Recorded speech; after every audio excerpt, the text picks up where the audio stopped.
آج ایک صاحب نے بتایا کہ ایک خاتون نے کہ میری بہن جو ہے وہ یو کے سے ہے، یہ ٹڈیاں آئی تھیں، آپ کو یاد ہوگا پچھلے سال، اس سے پچھلے سال 2 سال پہلے ٹڈیوں کا حملہ ہوا تھا، اور مجھے یاد ہے میں اس وقت صحرا میں تھا.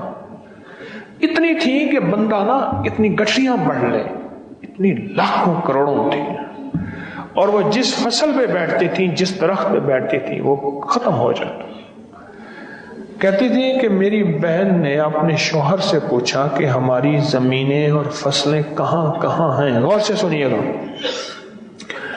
زمینیں اور فصلیں کہاں کہاں ہیں، میری بہن نے پوچھا، اور اس کا تصور کر کے صرف لفظ کہف پڑھا. سورۃ کہف، اصحاب کہف کا نام قرآن پاک میں.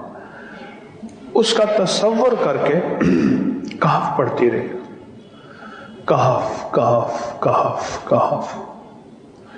اور کہا لوگ حیران ہیں کہ سب کی فصلوں کو ٹڈیاں کھا گئیں، پر ان کی فصلوں پہ ٹڈیاں نہیں آئی. کہف.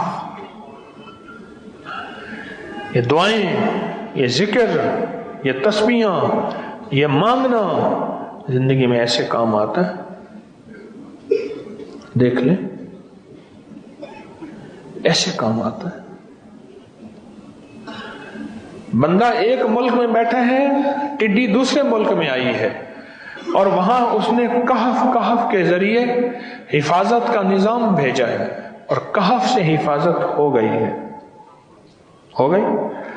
اسی طرح بندہ یہاں بیٹھا ہے اور اس کی فصل پہاڑوں پہ ہے، پہاڑوں پہ ہے، اس کی فصل پہاڑوں پہ ہے، اور دعا کی طاقت اور برکت ہے کہ لوٹنے والے اندھے ہو گئے.